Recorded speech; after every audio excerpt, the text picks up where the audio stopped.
சாப்பிட்றதுக்கு முன்னாடி வந்து கண்டிப்பாக ஒரு அதிகாரம் படித்தாதான் சாப்பாடு, சுதந்திரம் இல்லையே. என்ன பார்க்குறாங்களோ அதுதான் மனசில் பதியும். அப்படிங்கிறப்ப அதை அப்படியே அவங்க செயலில் காமிப்பாங்க. அதனால கார்ட்டூன் சேனல் வேணாங்கிறாங்க. லட்டு வாங்கி கொடுத்துட்டா போதும், சாப்பிட்டுட்டு நான் தான் சோட்டா பீம், இப்போ வாங்க 4 பேரை குத்துறேன் அப்படின்மா. ஸோ இது வந்து அப்ளை ஆகுதுன்னு நம்மளே பார்க்குறோம். அப்போ பார்க்கும்போது பெற்றவங்க வந்துட்டு பரவாயில்ல நீ அடி குத்து அப்படின்னு சொல்லுவாங்க. பிடிச்ச ட்ரெஸ்ஸு கூட போட முடியல. எங்கே சார் ஃப்ரீடம் இருக்குது? எல்லாவற்றையும் அனுபவிக்க எனக்கு அதிகாரம் உண்டு, ஆனால் எல்லாம் எனக்கு தகுதியாய் இராது.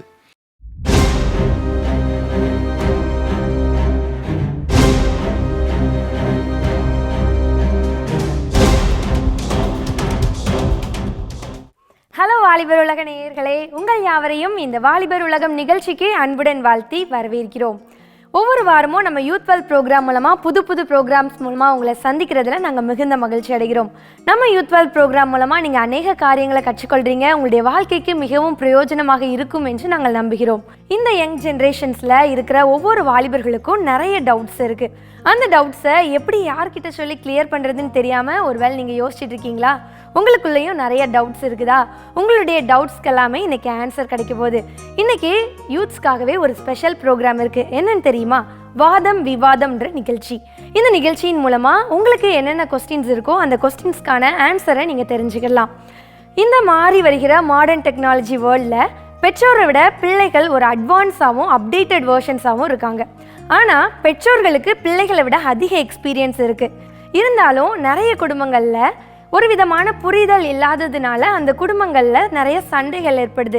இதனால் பெற்றோர்களுக்கும் பிள்ளைகளுக்கும் இடையே நிறைய ப்ராப்ளம் ஏற்பட்டு அது நிறைய பிள்ளைங்களுக்கு ஸ்ட்ரெஸ்ஸாக கூட முடியுது.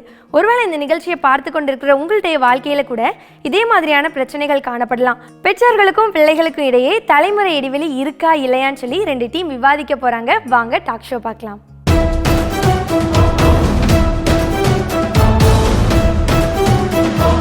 வாதம் செய்யும் விவாதம் செய்விதம் வேதம் காட்டும் அவர் பாதம் வாதம் விவாதம். வாதம் விவாதம் அப்படிங்கிற இந்த நிகழ்ச்சிக்கு உங்களை அன்போடு வரவேற்கிறோம். கிறிஸ்தவ தமிழ் ஊடகத்தில் இது முதல் முறையாக வாலிபர்களுக்கென்று ரொம்ப ஸ்பெஷலாக இந்த ஒரு நிகழ்ச்சி வச்சுருக்கிறோம். இது சாதாரண பட்டிமன்றம் மாதிரி இல்லை, வெறும் பொழுதுபோக்கு மட்டும் இல்லை, அதே சமயம் பொழுதுபோக்கும் உண்டு. வேதத்தின் அடிப்படையில் உள்ள சில சத்தியங்களை வாலிபர்கள் இன்றைய வாழ்க்கையில் நடைமுறைப்படுத்துவது எப்படி? சில நேரங்களில் சில பேர் சொல்கிறாங்க, என்ன சொன்னாலும் ஒரு பைபிள் வசனம் சொல்லி அமைக்கிறீங்க அப்படின்னு சொல்லி யூத்துக்கள் சொல்ல நான் கேட்டிருக்கிறேன். ஆனால் வேதம் சொல்கிறது வந்து இந்த காலத்துக்கும் ஒத்து வரும் அப்படிங்கிறத நம்முடைய நம்பிக்கை. அதை ஒருவேளை சரியாக சொல்ல முடியாமல் இருக்கலாம். அப்படி வரும்போது இப்படிப்பட்ட விவாதங்கள் வந்து உரசி நம்மளை வந்து நல்லபடியாக சிந்திக்க வைக்கும் அப்படின்னு நாங்கள் நம்புகிறோம். வாதம் விவாதம் அப்படிங்கிற பேரை சூஸ் பண்ணும்போது அந்த வார்த்தைகளுக்கு வித்தியாசம் என்ன, வாதம் விவாதம் ரெண்டுக்கு என்ன வித்தியாசம் இருக்குது அப்படின்னு யோசிக்கும்போது ஒரு அருமையான விஷயம் கண்டுபிடிச்சோம். என்ன அப்படின்னா, வாதம் அப்படிங்கிறது என்னுடைய கருத்தை நான் சொல்கிறது, என்னுடைய வாதத்தை சொல்கிறது, என் கட்சியை பற்றி நான் சொல்கிறது. கோர்ட்டில் வாதாடுவாங்க, அதே மாதிரி வீட்டில் வாதாடுவாங்க, ஃப்ரெண்ட்ஸ் வாதாடுவாங்க, சண்டைக்காரங்க வாதாடுவாங்க, நாடுகள் வாதங்கள் நடக்குது. ஆனால் அந்த வாதத்துக்கு அடுத்தபடியாக நான் ஒரு விஷயத்தை வாதம் கொடுக்குறேன், அடுத்தவங்க என்ன சொல்லாங்க அப்படிங்கிறத கேட்கும்போது விவாதம் வருகிறது. ஸோ முதல்ல வந்து ஆர்கியூமெண்ட், உங்களுக்கே தெரியும் ஆர்கியூமெண்ட்ற வார்த்தை கொஞ்சம் மோசமான வார்த்தை தான். அதே சமயம் டிஸ்கஷன் அப்படின்னு சொல்லும்போது நம்ம எல்லாரும் ஒன்றா வரோம், வி அக்ரி டு டிஸ்அக்ரி. அதே சமயத்தில் நம்ம எல்லாருக்கும் உரிய நல்ல ஒரு விஷயத்துக்காக நம்ம வந்து விவாதம் பண்ணுறோம் அப்படின்னு சொல்கிறோம்.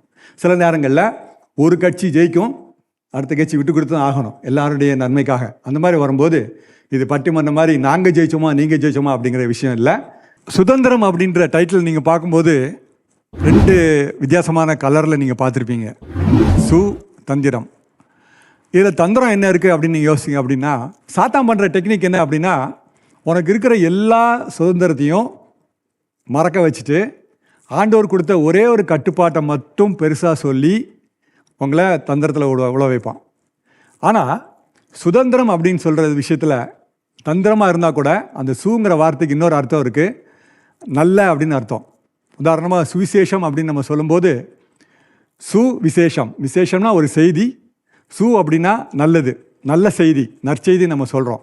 நல்ல தந்திரம் என்ன அப்படின்னு சொன்னால், நாம் ஒரு சரியான அதிகாரத்துக்கு கீழே போய் அடங்கி இருக்கிறது தான். அப்படி இருக்கும்போது என்ன ஆகுது, உங்களுக்கு ஃபுல் ஃப்ரீடம் கிடைக்குது. இவ்வளோதான் செய்யணும், அதுக்குள்ளே நீ என்ன வேணால் பண்ணிக்கோன்னு சொல்லும்போது நம்ம அதில் இன்னும் கொஞ்சம் க்ரியேட்டிவாக செய்ய முடியும். உதாரணமாக க்ரியேட்டிவாக செய்கிறவங்க, ஆக்கத்திறனோட பண்ணுறவங்க, கற்பனை திறனோட பண்ணுறவங்க, ஆர்டிஸ்ட்டுகள்லாம் வந்து ஏதாவது செய்யணும்னு சொன்னால் அவங்களால செய்ய முடியாது. ஆனால் இந்த மாதிரி செய்யணும்னு சொல்லி ஒரு லிமிட்டேஷன் கொடுத்தாங்கன்னா அதில் ரொம்ப எக்ஸலண்ட்டாக பண்ணுவாங்க. அதே மாதிரி நம்முடைய வாழ்க்கையில் கொடுக்கப்பட்ட அந்த ஃப்ரேம் ஒர்க்குக்கு உள்ள நீங்கள் ஃப்ரீயாக நிறைய விஷயங்களை செய்ய முடியும். அதை நம்ம தேர்ந்தெடுத்தோம் அப்படின்னு சொன்னால் அது நல்ல தந்திரம். பைபிளில் இன்னொரு விஷயம் இருக்குது, இது பழைய தமிழ், சுதந்திரித்தல் அப்படின்னு ஒரு வார்த்தை இருக்குது. அதுக்கு என்ன அர்த்தம் அப்படின்னா, நமக்கு சொத்தாக கொடுக்கப்பட்ட ஒரு விஷயத்தை நாம் அடைந்து கொள்ளுதல். தேசத்தை சுதந்திரி அப்படின்னு சொல்லி ஒரு வார்த்தை நம்ம பைபிளில் கேட்டிருப்போம். நமக்கு ஆண்டவர் வச்சிருக்கிற ஒரு நல்ல விஷயத்தை நம்ம சுதந்திரிக்கணும்னா, அதை நம்ம பெற்றுக்கொள்ளணும் அப்படின்னு சொன்னால் நாம் சரியான அதிகாரத்துக்கு கீழ் நாம் அடங்கி இருக்க வேண்டும். டீம் ஏ என்ன சொல்கிறாங்கன்னா, இப்போதைய இளைஞர்களுக்கு இருக்கிற சுதந்திரம் போதுமானது அப்படின்னு சொல்கிறாங்க. டீம் பி என்ன சொல்கிறாங்கன்னா, எங்களுக்கு இருக்கிற சுதந்திரம், வாலிபர்களுக்கு இப்போ இருக்கிற சுதந்திரம் போதாது, எங்களுக்கு வேணும்னு சொல்கிறாங்க. ஸோ போதும் டீமு, வேணும் டீம் இருக்கிறாங்க. ஸோ உங்கள் எல்லாருடைய வருகைக்கு நாங்கள் நன்றி சொல்கிறோம். இப்போ வந்து நல்ல ஒரு ஸ்பெஷல் கெஸ்ட் நமக்கு வந்திருக்காங்க. கோயம்புத்தூர்லேருந்து பாஸ்டர் பென்ஸ் வந்திருக்கிறாங்க. நாம் கரங்களை தட்டி அவர்களை சந்தோஷமாக வரவேற்கிறோம். வாங்கப்பா.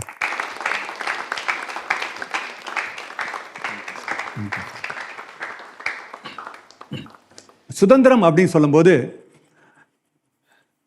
நம்ம எல்லாருக்குமே அது தேவைப்படுது. நம்ம சுதந்திர போராட்டம் பண்ணியிருக்கிறோம் ஒரு காலத்தில், சரியா? சுதந்திரத்தோட அருமை வந்து ஒருவேளை இப்போ உள்ள தலைமுறைக்கு தெரியாமல் இருக்கலாம். ஆனால் இன்னொரு நாட்டுக்கு அடிமைப்பட்டு இருக்கும்போது எவ்வளோ கஷ்டப்பட்டது அப்படின்னு சொல்லியிருக்காங்க நிறைய பேர். இப்போ நம்ம முதல் ரவுண்டு என்ன பண்ண போகிறோம் அப்படின்னா, இந்த சுதந்திரம் அப்படிங்கிறது வந்து உங்களுடைய புரிதலில் என்னவா இருக்குது, நீங்கள் சுதந்திரம்னா என்ன நினைக்கிறீங்க, டெஃபினிஷன் என்ன அப்படிங்க சொன்னீங்கன்னா, அடுத்து இவங்க கண்டிப்பாக அதுக்கு ஆப்போசிட்டான ஒரு டெஃபினிஷன் தான் சொல்ல போகிறாங்க. அதுக்கப்புறம் நம்ம வந்து விவாதத்தை ஆரம்பிக்க போகிறோம். சொல்லுங்கள். அதாவது சுதந்திரங்கிறது நம்மளுடைய விருப்பத்தை பொறுப்புணர்வோட கட்டுப்பாடோட செய்கிறது, இவ்வளோதான் அப்படிங்கிற மாதிரி செய்கிறது. ரொம்ப அதிகமான சுதந்திரம் கிடையாது, கரெக்டாக அப்போ இருக்கிறது போதும் நீங்கள் சொல்கிறீங்க. ஆமாம், போதும். நீங்கள் என்ன சொல்கிறீங்க? என்னை பொறுத்த வரைக்கும் வந்து சுதந்திரங்கிறது வந்து யாரோடைய வந்து இன்சிஸ்டும் இல்லாமல், ஒரு கம்பல்ஷன் இல்லாமல், என்னோட ஒப்பீனியன், என்னோட காரியங்களை வந்து ஃப்ரீயாக நான் ஷேர் பண்ணணும். அப்போ என்னை பொறுத்த வரைக்கும் வந்து யாருமே என்னை வந்து ஃபோர்ஸ் பண்ணக்கூடாது. ஸோ அதுதான் வந்து சுதந்திரம்னு நான் நினைக்கிறேன். ஓகே. சின்ன பிள்ளைல உங்களை ஃபோர்ஸ் பண்ணாங்களா எதுவும்? ஆமாம், ஆப்வியஸ்லி. சுதந்திரம் இருந்ததா உங்களுக்கு? இல்லை, ஏன்னா சின்ன பிள்ளையிலையுமே வந்து இந்த சாப்பிட்றதுக்கு முன்னாடி வந்து கண்டிப்பாக ஒரு அதிகாரம் படித்தாதான் சாப்பாடு. சுதந்திரம் இல்லையே. நீங்க என்ன நினைக்கிறீங்க அதை பத்தி? மனுஷன் அப்பத்தால் மாத்திரமல்ல ஆண்டோடைய வார்த்தையாலும் பிழைக்கிறான்னு ஒரு வசனம் சொல்லுது. அது ஒரு டிசிப்ளின் தான். நமக்கு ஸ்பிரிச்சுவலாக இது வாழ்க்கையில் முன்னேறதுக்கு அது நல்லா யூஸ் ஆகும். ஸோ அது நம்ம பேரண்ட்ஸ் வந்து கொடுத்த ஒரு விஷயம், அது நம்ம வாழ்க்கையில் இது பண்ணிக்கணும். ஸோ நீங்கள் பெற்றோர் சொல்லி கொடுத்தது போதும், அந்த சுதந்திரம் போதுங்கிறீங்க, கொடுத்த அளவுக்கு போதுன்றீங்க. ஓகே. நீங்கள் வந்து பெரியவங்க உங்களுக்கு நிறையா சுதந்திரம் கொடுக்கணும்னு விரும்புறீங்க, எந்த அளவுக்கு கொடுக்கணும்னு நினைக்கிறீங்க? ஒரு சின்ன ஒரு அனுமதி, ஒரு பர்மிஷன் கொடுங்க அப்படின்னு சொன்னால், இன்னைக்கு ஒரு தாய் தந்தையாராக இருந்தாலும் சரி, இல்லை ஒரு பொதுவாக உள்ளவங்களாக இருந்தாலும் சரி, ஈவன் யாராக இருந்தாலும் ஸ்பிரிச்சுவல் அன்ஸ்பிரிச்சுவல் யாராக இருந்தாலுமே ஒரு சுதந்திரம்னு சொல்லி வரும்போது வந்து ஒரு சின்ன ஒரு பர்மிஷன் கேட்டு செய்யணும் அப்படின்னு சொல்லிட்டு நம்ம நினைப்போம். ஆகா, இவட்ட நம்ம கேட்டுட்டு பண்ணால் ஒரு நல்ல ஒரு விஷயமா இருக்குமே, அவரும் சந்தோஷப்படுவார், நம்மளுக்கும் அது ஒரு இதுவாக இருக்கும் அப்படின்னு சொல்லிட்டு நம்ம கேட்போம். ஆனால் அந்த டைமில் அந்த விஷயத்துக்கு அவங்க தடை போடுவாங்க. இன்னைக்கு காலகட்டத்திலலாம் பார்த்தீங்கன்னா ஒரு விஷயத்தை நம்ம சொல்லுவோம், எடுத்தோடனே இருந்துக்கிட்டு வேண்டாம், உனக்கு எதுக்கு இந்த தேவையில்லாத வேலை, நீ ஏன் அதை செய்கிற, என்ன ஏது கேட்குறதே கிடையாது, எடுத்தோடனே வேண்டாம். ஒரே கேள்வி, யாராக இருந்தாலும் சரி, ஒரே வார்த்தை வேண்டாம். அநேக பேர்கிட்ட வர வார்த்தை இது ஒன்று தான். இப்போ உங்ககிட்டலாம் எடுத்த உடனே வேணான்னு சொன்ன உடனே நீங்கள் ஓகே சொல்லிடுவீங்களா? எங்ககிட்ட வேணான்னு எதுவும் சொன்னதில்லை சார். நாங்கள் மேக்ஸிமம் கேட்குறது எல்லாமே வந்து எந்த மாதிரி கேட்போம் அப்படின்னா, அவங்களுக்கே அந்த சுதந்திரம் இருந்திருக்கும். நாங்கள் ஒன்று கேட்குறோம் அப்படின்னா கண்டிப்பாக அவங்களுடைய வாழ்க்கையில் அதை செஞ்சுருப்பாங்க, அதை தான் நாங்கள் கேட்டிருப்போம். அப்போ அவங்களுக்கு தெரியும் இது சரியா தப்பா அப்படிங்கிறப்ப, அது சரிங்கிற பட்சத்தில் கொடுத்துருவாங்க. தவறாக போகும்னு நினைக்கிறப்ப அதை ஸ்டாப் பண்ண சொல்லுவாங்க. இது பண்ணால் இந்த விபரீதங்கள் ஆகும், பண்ணாதீங்க அப்படின்னு. நீங்கள் உங்கள் பெற்றோரை கண்ட்ரோல் பண்ணீங்களா, அவங்க பெற்றோர் உங்களை கண்ட்ரோல் பண்ணுறாங்களா? இது mutual understanding. Mutual understanding, very good. உங்களுக்கு அந்த மியூச்சுவல் அண்டர்ஸ்டாண்டிங் இல்லைன்னு நினைக்கிறீங்க, அப்படி தானே? ஆமாம் சார். சின்ன வயசுலேருந்து எனக்கு ஆக்சுவலி ஸ்கூல் லைஃப்லேருந்து டிவி பார்க்குறதுல ரொம்ப பிடிக்கும். ஆஃப்டர் ஸ்கூல் முடிச்சிட்டுக்கப்புறம் வந்ததுக்கப்புறம் நான் கொஞ்ச நேரம் டிவி பார்த்துட்டு டைம் ஸ்பெண்ட் பண்ணுவேன். ஒரு கட்டத்துக்கு மேலே ஒரு நல்ல விஷயத்தையும் சரி நான் அதில் தான் பார்த்து கற்றுக்கிட்டேன். ஒரு கட்டத்துக்கு மேலே எங்கள் வீட்டில் அந்த டிவி கனெக்ஷனை கட் பண்ணிட்டாங்க. எனக்கு பிடிச்ச சேனலை பார்த்து ஆக்சுவலி ஒரு கார்ட்டூன் சேனலை பார்த்து நான் சிரிப்பேன், கொஞ்சம் என்ஜாய் பண்ணுவேன். ஒரு கட்டத்துக்கு மேலே டிவியே வேணாம், நீ கெட்டு போயிடுவேன். ஆக்சுவலி எனக்கு பிடிச்ச விஷயத்த பண்ணுறதுக்கு கூட எங்கள் வீட்டில் ரெஸ்ட்ரிக்ஷன், உனக்கு வேணாம் அப்படின்னு சொல்லும்போது எனக்கு நல்லா ஃப்ரீயாக இருக்கும்போது எனக்கு சுதந்திரமே இல்லை சார் வீட்டில். இப்போ உங்கள் அப்பா அம்மா இருக்கும்போது டிவியே இல்லை, உங்களுக்கு காலத்தில் டிவி இருக்குது, ஒருவேளை அவங்களுக்கு புரியாதனால எப்படி சொல்கிறாங்களா? இல்லை சார், ஆக்சுவலி அவங்க மைண்ட் செட்டில் என்னன்னா டிவி பார்த்தா கெட்டு போயிடுவாங்க அப்படின்னு மைண்ட் செட்டுக்கு வந்துட்டாங்க. ஒரு ஒரு கார்ட்டூன் சேனல் பார்த்தா கூட இல்லை நீ பார்க்காத அப்படின்னு சொல்லி ஒரு கட்டத்துக்கு மேலே சேனலே கட் பண்ணிட்டாங்க. அதேமாதிரி பிடிச்ச ட்ரெஸ்ஸும் போட முடியல.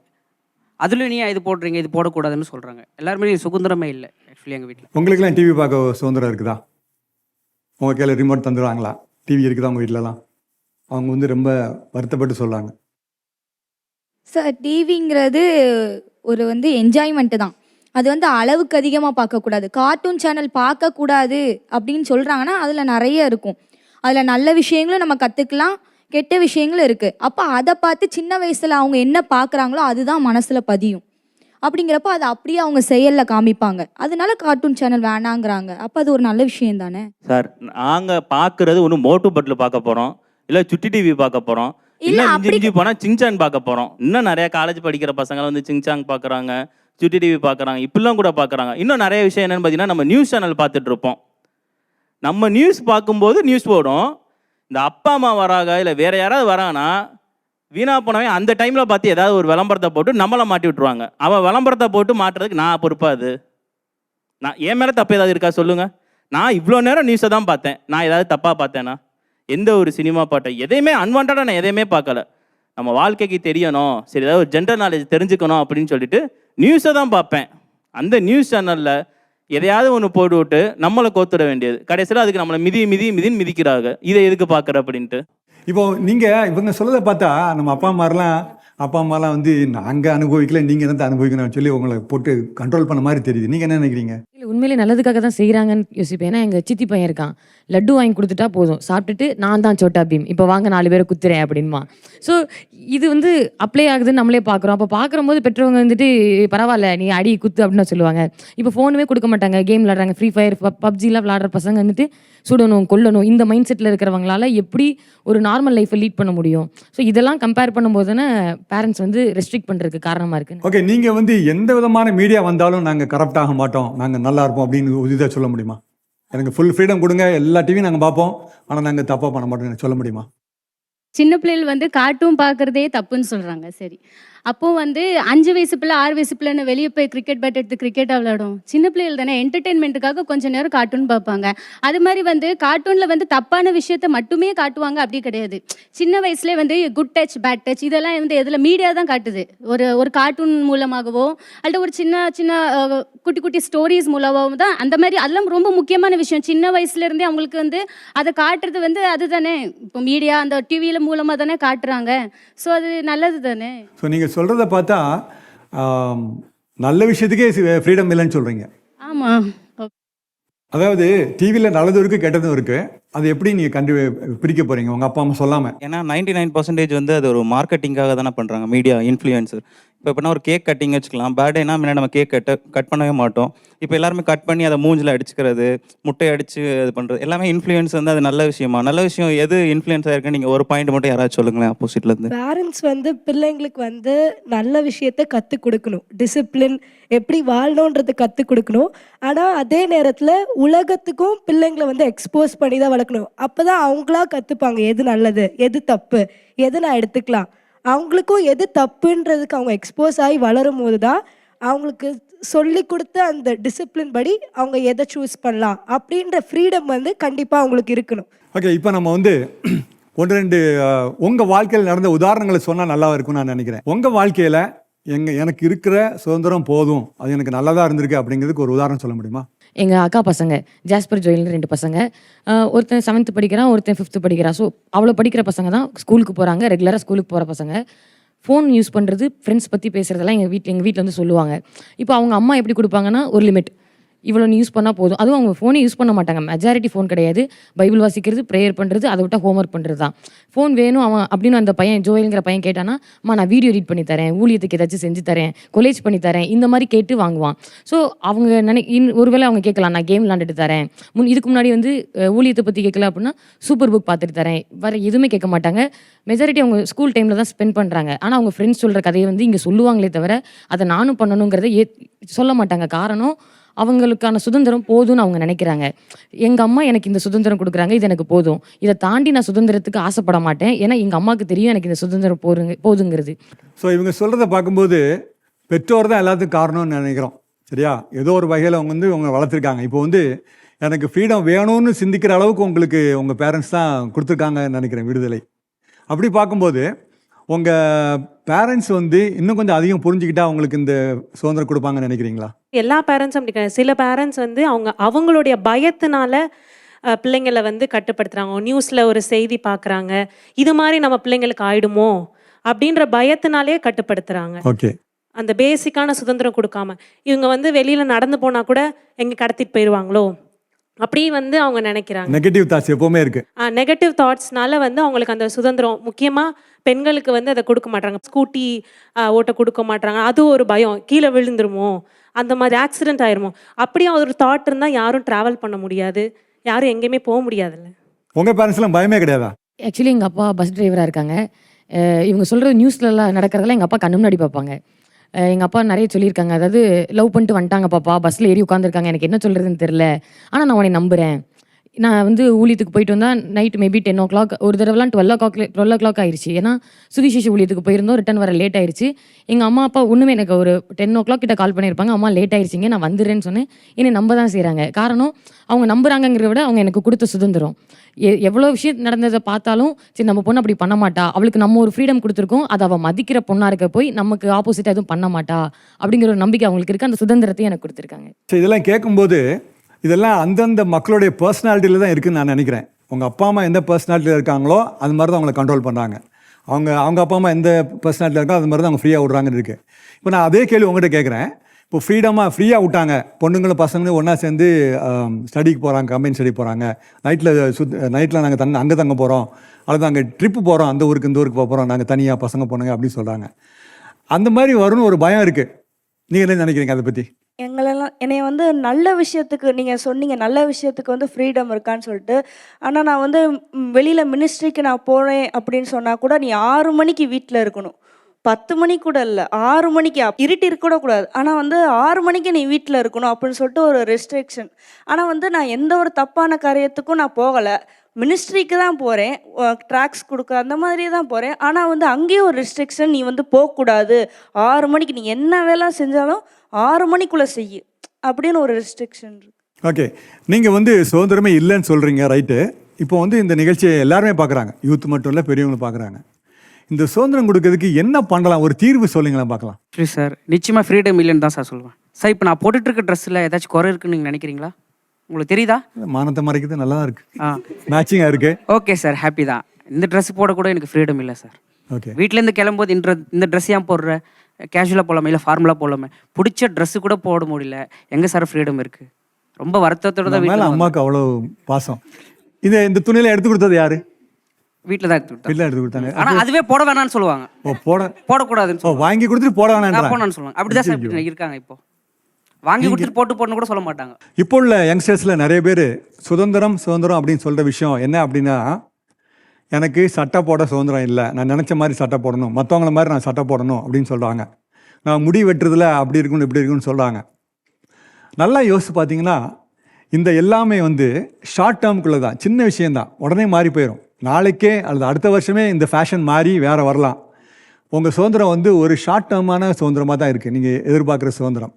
ஆனால் லாங் டேர்மாக இருக்கக்கூடிய சுதந்திரம், நான் எப்படி இருக்க போகிறேன், என் வாழ்க்கையில் எப்படி வரப்போகிறேன் அப்படின்னு சொல்லி நீங்கள் யோசிங்க அப்படின்னு சொன்னால், அந்த சுதந்திரம் உங்களுக்கு வந்து பெரிய ஒரு விடுதலையை கொடுக்கும். என்ன அப்படின்னா, நான் சின்ன சின்ன விஷயங்களை கட்டுப்பட்டு இருக்க மாட்டேன், மற்றவங்க வச்சிருக்கிற ஃபேஷன் அப்படிங்கிற விஷயத்தை விட்டுட்டு என்னுடைய பேஷனை நான் ஃபாலோ பண்ணுவேன். சரியா?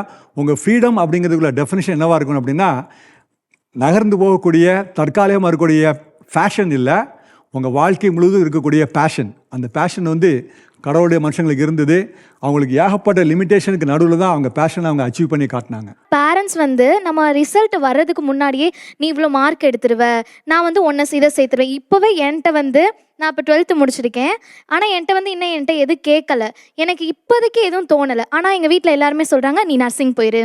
ஆனால் எனக்கு நர்சிங்கில் வந்து ரொம்ப இன்ட்ரெஸ்டே கிடையாது. ஆனால் வந்து நர்சிங் போகணுன்றாங்க. அப்போ வந்து அவங்களுடைய சுதந்திரத்தை தான் பார்க்குறாங்க. அவங்களுக்கு என்ன பிடிச்சிருக்கோ அதை தான் செய்யணும். இப்போ எனக்கு பிடிச்சது வந்து அவங்க எதுவுமே என்ன செய்ய விடுறதில்ல. சரி, இப்போ வந்து உங்கள் அப்பா அம்மாவோட கெப்பாசிட்டி என்ன, நீங்கள் என்ன படிக்க விரும்புகிறீங்க? எனக்கு வந்து மெடிக்கல் சைடு போகணும். ஆனால் வந்து நான் ஏசப்பா கிட்ட கேட்டிருக்கேன், வேறு தான் போகலான் இருக்கேன். ஆனால் என்னை வந்து நர்சிங் வேணான்னு சொன்னேன். ஆனால் எங்கள் வீட்டில் எல்லாருமே சொல்லுது நர்சிங் தான் போகணும் அப்படின்னு சொல்கிறாங்க. இல்லை நீங்கள் எதிர்பார்க்குற கோர்ஸ் போகிறதுக்கு நிறைய பணம் ஆகுமா அவங்க கெப்பாசிட்டி? அப்படியும் இருக்கலாம். ஆனால் நான் வந்து சைக்காலஜி, அந்த ஆப்டோமெட்ரி அந்த மாதிரி சைடு. ஆனால் எனக்கு நீட் எழுதணும் ஒருக்கா ஆசை. ஆனால் எங்கள் அப்பா அம்மா வந்து வேணாம் நீட் எழுதாத அப்படின்னு சொல்லி. என்னைக்காச்சும் நீங்கள் பொறுமையாக உட்காந்துருந்து உங்கள் விருப்பம் என்ன, அதுக்கு என்னென்ன ஸ்கோப் இருக்குன்னு சொல்லி உட்காந்து பொறுமையாக பேசியிருக்கீங்களா? அந்த இதில் கேட்கறது இல்லை அவங்க கேட்டது இல்லை. அப்படி இல்லை அதுக்கு முயற்சி பண்ணிக்கிங்களா? அவங்க புரிய வைக்கிற அளவுக்கு சொல்ல மாதிரி அந்த சுதந்திரத்தை அவங்க தரல, அதனால நான் வந்து அதை கேட்கறது இல்லை. ஓகே, இனிமே போய் கேட்க ட்ரை பண்ணுறீங்களா? அப்போ சரி, ஓகே. நான் இன்னொரு கேள்வி கேட்குறேன், ஒரு பேரண்ட்ஸ் சைட்லேருந்து கேட்குறேன் உங்களுக்கு. நீங்கள் வந்து என்னுடைய விருப்பம் நடக்கணும் அப்படின்னு சொல்லிங்க, சரியா? ஒரு சுயநலம் மாதிரி தெரியுது. இப்போ பேரண்ட்ஸ் வந்து தியாகம் பண்ணி உங்களுக்காக எல்லாம் செஞ்சுருக்காங்க, நான் அவங்களுக்காக வாதாடுறேன். நீங்கள் சொல்லுங்க பாப்பா, அதுக்கு என்ன பதில் சொல்லுவீங்க? சார், என்னோட லைஃப்பில் எனக்கு பிடிச்ச மாதிரி தான் சார் நான் வாழுவேன். அவங்களோட லைஃப் அவங்களுக்கு பிடிச்ச மட்டும் வாழட்டுமே. என்னோட லைஃப் நான் பிடிச்ச மாதிரி வாழ்றது தப்பா சார்? சரி, அவங்களுக்கு பிடிச்சது நீங்கள் டாக்டர் ஆகணும். சார், எனக்கு பிடிச்சது தான் சார் நான் பண்ண முடியும். அவங்களுக்கு பிடிச்சது நான் ஏன் சார் பண்ணுறேன்? ஓகே, இப்போ ஃப்ரீடம் கூட எனக்கு இல்லையா? எனக்கு என்ன பண்ணணும் கூட? ஓகே, நல்ல பாயிண்ட். இப்போ இவங்க சொன்ன மாதிரி பேரண்ட்ஸும் பிள்ளைய உட்காந்து பேச டைம் இருக்குதா? அதுதான் சார் பேரண்ட்ஸ்க்கே தெரியுது. நாங்கள் வந்து ஓடுறோம், எங்களால் முடியாது அப்படிதான் அவங்க ஓப்பனாக சொல்கிறாங்க. நான் உனக்காக தான் பண்ணுறேன், ஒன்று நான் இவ்வளோ பெரிய காலேஜில் சேர்த்துட்டு உனக்கு ஃபீஸ் கட்டணும், அதனால் நான் ஓடுறேன், அதனால் நீ புரிஞ்சுக்கோ, நீ படிச்சுட்டு போவோம் கூட எனக்கு டைம் ஸ்பெண்ட் பண்ண டைம் கிடையாது, நீ உன் விஷயத்த பார்த்துக்கோ, ஆனால் இந்த லிமிட்டில் இருந்துக்கோ, அப்படி தான் அவங்க வந்து ஸ்டாப் பண்ணுறாங்க. ஓகே, நீங்கள் ரெடியாக இருக்கீங்க? அப்படிலாம் இல்லை, எங்கள் வீட்டிலலாம் எங்கள் அம்மா அப்பாலாம் ஃப்ரீயாக தான் ஓடுவாங்க. ஏன்னா நாங்கள் வந்து சின்ன வயசுலேருந்து நானும் எங்கள் அண்ணனும் தான். அவன் வந்து ஓமன் நாட்டில் அவன் இருக்கான். அவனோட விருப்பம் வந்து ஃபாரின் போகணுங்கிற எய்ம். அவனை வந்து கஷ்டப்பட்டு அனுப்பணும்னு எங்கள் அப்பாலாம் பிளான் பண்ணி அதெல்லாம் பண்ணாங்க. அதெல்லாம் நான் அவனோட விருப்பத்தை வந்து பண்ணக்கு அவங்க ரெடியாக தான் இருந்தாங்க. அதுக்கப்புறம் நான் படிக்கணும்னு நான் ஆசைப்பட்டது என்னென்னா ஆப்டோமெட்ரிஸ்ட் பற்றி படிக்கணும்னு நினச்சேன். அதுக்குமே எங்கள் அப்பா அம்மா ஒன்றும் சொல்லலை. அவங்க வந்து அவங்க நினச்சது என்னென்னா ஜென்ரல் நர்சிங் படிக்கணும்னு அவங்க பிளான் பண்ணாங்க. நான் பேசினேன் எங்கள் அப்பா அம்மாட்ட உட்காந்து, அப்பா நான் இதை தான் படிப்பேன்ட்டு. அப்பா பொறுமையாக இல்லைன்னா அம்மா கிட்ட பேசலாம். அம்மா கேர்ள்ஸ்கிட்ட வந்து அம்மா வந்து பேசுவாங்க, அப்பா வந்து அண்ணன்ட்ட பேசுவாங்க. பேசும்போது என்ன சொல்லுவாங்க, என்ன சொன்னீங்க? அப்பா பொறுமையா இருப்பாங்க பேசும்போது. பொறுமையா இல்லைன்னா அம்மாட்ட போவேன்னு சொன்னீங்க. அப்ப அப்பா வந்து அந்த சுதந்திரம் உங்களுக்கு கொடுக்கல. இப்ப நீங்களே அதை ஒத்துக்கிட்டீங்க, நீங்க அப்பா சுதந்திரம் கொடுக்கல அப்படிங்கிற. அப்படி கொடுத்துருந்தாருன்னா நீங்க அப்பாட்டே நீங்க பேசியிருந்திருப்பீங்க. ஒரு வீட்டில் அப்பாவும் அம்மாவும் இருந்தாங்கன்னா ஒரு முடிவு அம்மா வந்து சொன்னாலும் அப்பா தான் முடிவு எடுப்பாங்க. இது எல்லார் வீட்டில், என் வீட்டிலன்னு இல்லை, என் பக்கத்தில் உட்காந்துருக்க வீட்லையும் சரி, ஆப்போசிட்டில் உட்காந்துருக்க வீட்லையும் சரி, ஏன் நம்ம நடுவர் பாஸ்டர் வீட்லையும் சரி, எல்லார் வீட்லையுமே வந்து எந்த ஒரு இதுவாக இருந்தாலும் அப்பா தான் ஒரு முடிவு எடுப்பாங்க, அப்பா தான் எல்லாமே இது பண்ணுவாங்க. எனக்கு தேவையானது கரெக்டாக தராங்கல்ல. அப்பா அம்மா வந்து பேசுறது வந்து ரெண்டு பேருமே எனக்கு அது கரெக்டாக இருக்குமான்னு அவங்க பேசி முடிவெடுத்து தான் எனக்கானது தருவாங்க. அப்ப முடிவுன்றது வந்து அப்பா அம்மா தான் எடுக்கிறாங்க, நீங்க எடுக்கல. நான் அந்த இடத்துட்டே உங்களுடைய சுதந்திரம் முடிஞ்சு போயிருச்சு. நீங்க மறுபடியும் என்ன நீங்க அவர் கேட்குற ஒவ்வொரு விஷயத்துக்கும் எனக்கு சுதந்திரம் இல்லைன்றதுக்கு தான் நீங்க பதில் சொல்றீங்க. நீங்க ஃபர்ஸ்ட் வந்து நீங்க வந்து அப்பா சித்தம், அம்மா சித்தம், உங்கள் விருப்பம், இது எல்லாத்தையும் விட்டுட்டு என்னை உருவாக்குன ஆண்டவர் என் மேலே ஒரு பிளான் வச்சுருக்காரு, ஒரு திட்டம் வச்சுருக்கிறாரு. பட் அந்த திட்டத்துக்கு என்னை கொண்டு போகிறதுக்கு வந்து என்னுடைய விருப்பமோ எங்கள் அம்மா அப்பா விருப்பமோ அல்ல. நான் உனக்கு போதித்து நீ நடக்க வேண்டிய வழியை உனக்கு நான் காட்டுவேன். அதான் பைபிள் ரொம்ப அழகாக ஒரு வார்த்தை சொல்லுது, எல்லாவற்றையும் அனுபவிக்க எனக்கு அதிகாரம் உண்டு, ஆனால் எல்லாம் எனக்கு தகுதியாய் இராது. பைபிளில் வந்து ஏலியினுடைய பிள்ளைகள் 2 பேர், ஓப்பினி பினகாஸ். அதே காம்பவுண்டுக்குள்ளே அதே சர்ச்சுக்குள்ளே யார் இருக்கா அப்படின்னா சாமுவேல் என்னும் பிள்ளையாண்டான். எல்லாம் ஒரே ஏஜ் தான். இவங்க எல்லாருக்குமே சுதந்திரம் இருக்குது. அப்படின்னா சாமுவேலுக்கும் இருக்குது, ஏலியினுடைய பிள்ளையாகிய ஓப்பினி பினகாசுக்கும் இருக்குது. ஆனால் அவன் என்ன பண்ணுறான், அவங்க 2 பேரும் என்ன பண்ணுறாங்கன்னா அதை இருமாப்பாக ஆள்றாங்க. அவங்க அப்பாவுடைய வார்த்தை அதெல்லாம் ஒன்றும் பிரச்சனை இல்லை, அதொன்றும் பிரச்சனை இல்லை. தன்னுடைய சுதந்திரத்தை வந்து எவ்வளவு பயன்படுத்திக்க முடியுமோ அவ்வளவு என்ஜாய். அவங்க அப்பா சொன்னதுக்கு அப்புறம் கூட நீ சும்மா இருப்பா. ஆனால் சாமுவேல் என்ன சொல்கிறான் அப்படின்னா எனக்கு இவ்வளோ அவன் வெளியே போகலாம், இந்த ஓப்பினி பினகாஸ் பண்ணுற அதே தப்பை அவன் பண்ணலாம். ஏன்னா அவனை யாரும் கேட்க முடியாது. ஏன்னா அவனுக்கு முன்னாடி இருக்கிற ஏலி வந்து கண்ணு தெரியாது, அவருக்கு நடந்து வரக்கூட முடியாது, கழுத்தை பிடிக்க கூட முடியாது. ஆனால் கண்ட்ரோல். ஏன் அப்படின்னா நான் ஆண்டவருடைய பிள்ளை, எனக்கு முன்னாடி எவ்வளோ சுதந்திரம் இருந்தாலும் எனக்கு இப்படி தான் வாழணும், இப்படி தான் வாழுவேன், இதுதான் என்னுடைய லிமிட்டேஷன் அப்படின்னு தனக்காகவே ஒரு ஒரு வரைமுறையாக அமைச்சுக்கிட்டான். ஏன்னா அவன் ஆண்டவரோட நடக்கிறான். அதனால் உங்கள் 2 டீமுக்கும் இன்னி இந்த நிகழ்ச்சியை பார்க்குற ஒவ்வொரு யங்ஸ்டர்ஸுக்கும் நான் என்ன சொல்கிறேன் அப்படின்னா, உங்கள் அம்மா அப்பா ஒருவேளை உங்களுக்கு சுதந்திரம் கொடுக்காம இருந்தால் நான் நம்புகிறேன், அதை குறித்து வருத்தப்படாதீங்க. ஆண்டவரே சில காரியத்தை உங்களை கடினமாக நடத்துகிறார் அப்படின்னா நிச்சயமாக சொல்கிறேன், எதிர்காலம் உங்களுக்கு ரொம்ப நல்லா இருக்கும். எத்தனையோ பேர் என்னுடைய கண்கூட பார்த்துருக்குறேன். ஏலியனுடைய பிள்ளைகளாகிய ஓப்பினி பினகாஸ் 2 பேரும் அவ்வளோ ஜாலியாக எப்படி இருந்திருக்கும். அவன் பாட்டுக்கு ஜாலியாக கறி சாப்பிட்றான், அவன் பாட்டுக்கு கெட்ட காரியத்தை பண்ணிட்டு வந்திருக்கிறான். இவனுக்கு அந்த டெம்டேஷன் இருக்காதா? Control control control. வேண்டாம் வேண்டாம் வேண்டாம். ஆனால் அவனுடைய எதிர்காலத்தை ஆண்டவர் வந்து ரொம்ப அழகாக தான் முதல் பெயர் சபா வரைக்கும் சாமுவேல் வந்து பெரிய ஊழியக்காரனாய் மாறினான். அவங்க சொன்னாங்கல்ல, ஆண்டவர் சொன்னாரு செஞ்சாங்க. அதே மாதிரி தான் ஆண்டவர் சித்தம் இல்லாமல் பேரண்ட்ஸ் எதுவுமே சொல்ல மாட்டாங்க. இல்லை, பெற்றோர்கள் எல்லாருமே வந்து ஆண்டவர் சொல்லி தான் சொல்கிறாங்கன்னு சொல்ல முடியாது. ஒரு அலையன்ஸ் விஷயம் எடுத்துக்கிறீங்க அப்படின்னா அவங்க வந்து நிறைய கேட்டகரிஸ் வச்சுருப்பாங்க. கடவுள் வானத்துல இருந்தா பேசணுமா, பெற்றோர் மூலியமா பேச மாட்டாரா? நான் பதில் சொல்லிடுவேன், ஆனால் அவங்க வாயை திறக்க முடியாது. என்ன ஃப்ரெண்ட்ஸ், டாக் ஷோ பார்த்தீங்களா? நிச்சயமாக உங்களுடைய கொஸ்டின்ஸ் எல்லாத்துக்கும் ஆன்சர் கிடச்சிருக்கோம் என்று நாங்கள் நம்புகிறோம். இதே போல் வாதம் விவாதம் நிகழ்ச்சியில் நீங்களும் பங்கு பெற விரும்பினால் ஸ்க்ரீனில் தெரிகிற மொபைல் நம்பர் மூலம் உங்களுடைய கருத்துக்களை எங்களுக்கும் தெரியப்படுத்துங்கள். மீண்டும் அடுத்த வாலிபர் உலகம் நிகழ்ச்சியில் உங்களை சந்திக்கிறோம். Until then, bye. God bless you. This program is sponsored by Sister Suguna Devi and family, Madurai. என்னாகமும் 6:24 படி கர்த்தர் உங்களை ஆசீர்வதித்து காக்க கடவர்.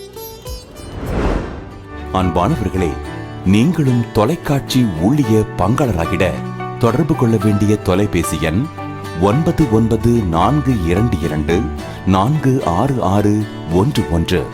இமெயில் முகவரி partners@jesusredeems.org. For further details and prayer support, contact Jesus Redeems Ministries, Nalumavudi, Thuthukudi District, 628-211. Our phone number 04639-353535. info@jesusredeems.org. Our website www.jesusredeems.com. God bless you.